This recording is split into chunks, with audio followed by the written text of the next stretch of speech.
For KION News at 6 o'clock, I'm Aaron Groff. Under new state guidelines, the county is eligible for schools to apply for waivers for grades K through 6.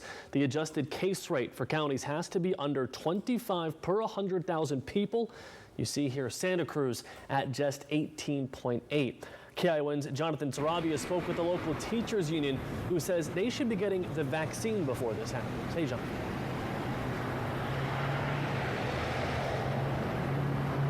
Aaron, the Santa Cruz County Office of Education says only one school has applied for a waiver to reopen so far.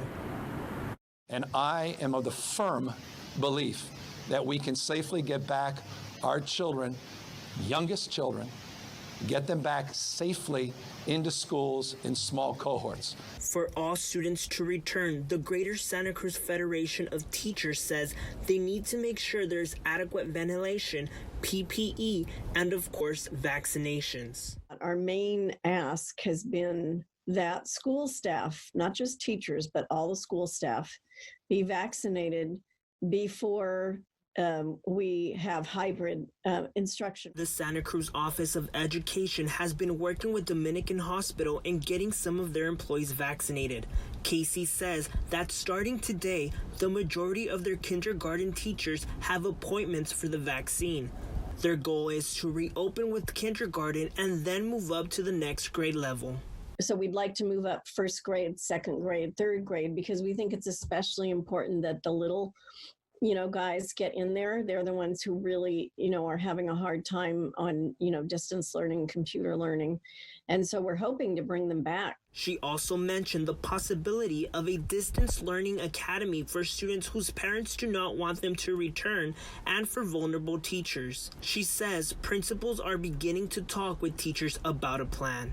We did just negotiate some different schedule options and ways of delivering instruction in hybrid. And so the elementary teachers will be looking at those options starting this week and trying to figure out what's the best option for them. Casey says there is no reopening date, but is hoping to get students back into the classroom in March.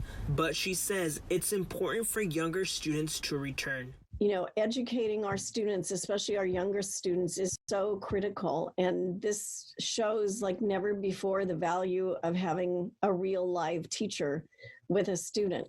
And if teachers are valued by our society, then they need to be valued enough to be given the vaccine. Aaron, I also spoke to the Pájaro Valley Federation of Teachers, and they also say that they want teachers and staff to be vaccinated before returning in person. Reporting live in Watsonville, Jonathan Saravia, KION News, Channel 546.